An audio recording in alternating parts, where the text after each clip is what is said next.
You mentioned ventilating dehumidifiers, and you're based in Richmond, Virginia. Yes.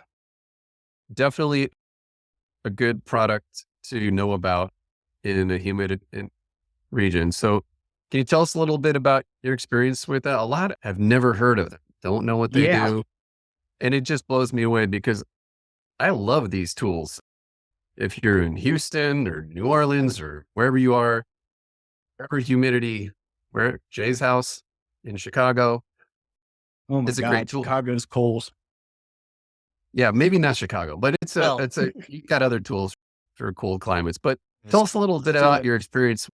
I learned about ventilating dehumidifiers. I think I was watching Brian Orr's channel on YouTube one day and saw that he had recommended them in humid climates.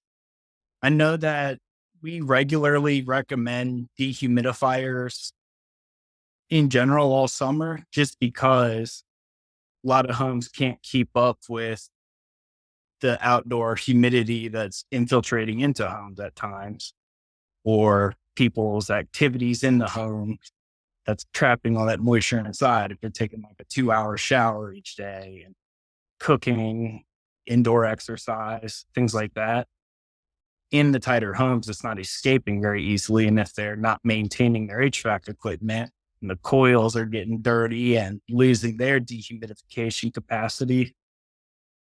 So I've got a ventilating dehumidifier. I think it's wonderful. I have it push most of that fresh air up to our master bedroom at night. So that when we're sleeping throughout the night, that's where I want my fresh air going the most. Just be clear, you have in your own home, a ventilating dehumidifier that is integrated with your HVAC system. Yes. You can have one that's a standalone in a basement kind of thing too, but you have one hooked up into your HVAC system where you can get fresh air in the master bedroom at night. Yeah. I live in a 3-story townhome. My furnace is down on the first floor, furnace and heat pump. On the 3 levels, my master bedroom's up on the 3rd floor. So I have the ventilating dehumidifier installed up in the attic on the 3rd floor, and it ties into the supply ductwork rather than, I know traditionally people go around the return and try to put it back in the return or through the coils.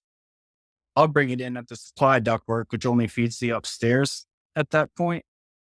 And that way the fresh air is going up to our 3rd level.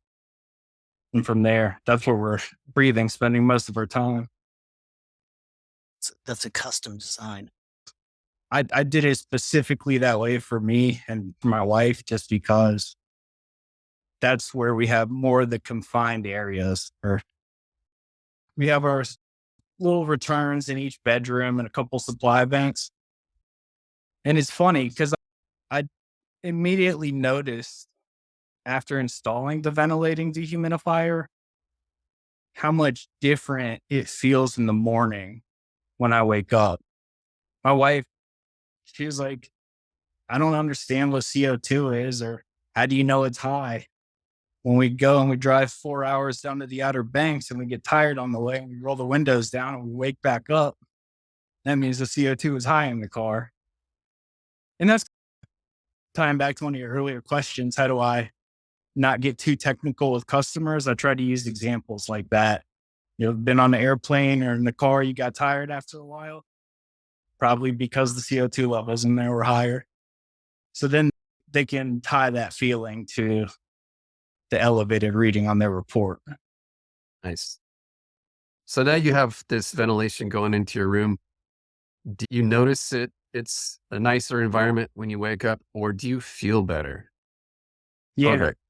I just feel better because I used to be pretty groggy when I would wake up in the mornings.